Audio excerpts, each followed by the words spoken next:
কাচকি মাছের চচ্চড়ি।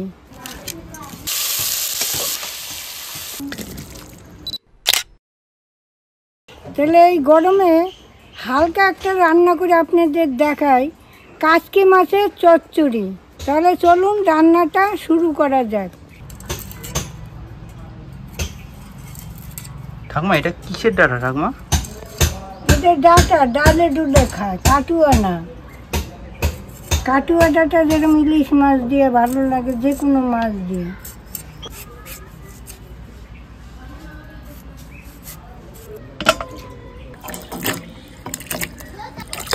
আলুগুলো একটু ভালো করে ধুয়ে নিই, ডাটাটা আমি ধুয়ে নিয়েছি। দেখুন কি সুন্দর সুন্দর কাচকির গুঁড়া। এই কাচকির গুঁড়ো পাওয়া যায় না এখন, তাও আমি ঘুরে ঘুরে 3-4 দোকান ঘুরে ঘুরে এনেছি। এই কাচকির গুঁড়োর আজকে আমি চচ্চড়ি করব। এবার অল্প একটু নুন দিয়ে দিচ্ছি, মাছটা আমি একটু মেখে নেব। এবার পরিমাণ মতো হলুদ দিয়ে দিচ্ছি।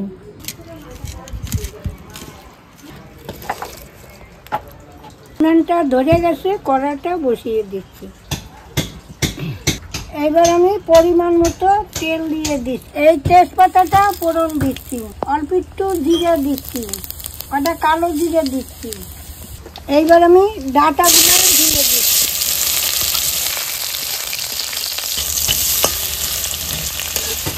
এইবার আমি আলুটা দিয়ে দিচ্ছি।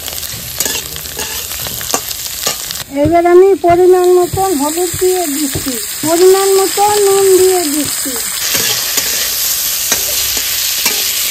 এই আদা বাটাটা আমি দিয়ে দিচ্ছি, লঙ্কা চিরা আর টমেটোর কুচি দিয়ে দিচ্ছি।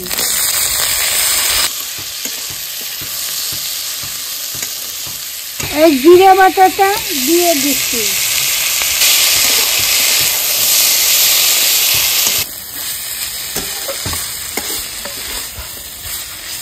এইবার আমি কাচকি মাছটা ওর মধ্যে দেব।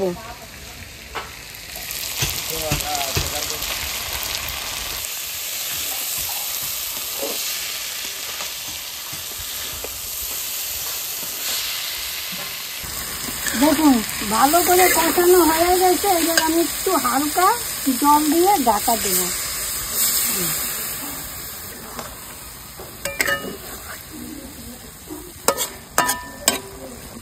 এইবার আমি ঢাকা দিয়ে দিচ্ছি, হইতে থাক। এই যে রান্নাটা করলাম, আমার অনেক দিদি ভাইরা এই মাছের চচ্চড়ি বলেছে। তো এই যে এই মাছটা চচ্চড়ি হিব্বি লাগে। দেখবেন আপনারা এক থালা ভাত কখন খেয়ে নেবেন টেরই পাবেন না। অনেকক্ষণ হয়ে গেছে, এইবার আমি খুলে দেখি। দেখো পেঁয়াজের করা দেখেছো কি সুন্দর গন্ধ বেরিয়েছে। এইবার আমি ধনে পাতাটা দিয়ে দিচ্ছি।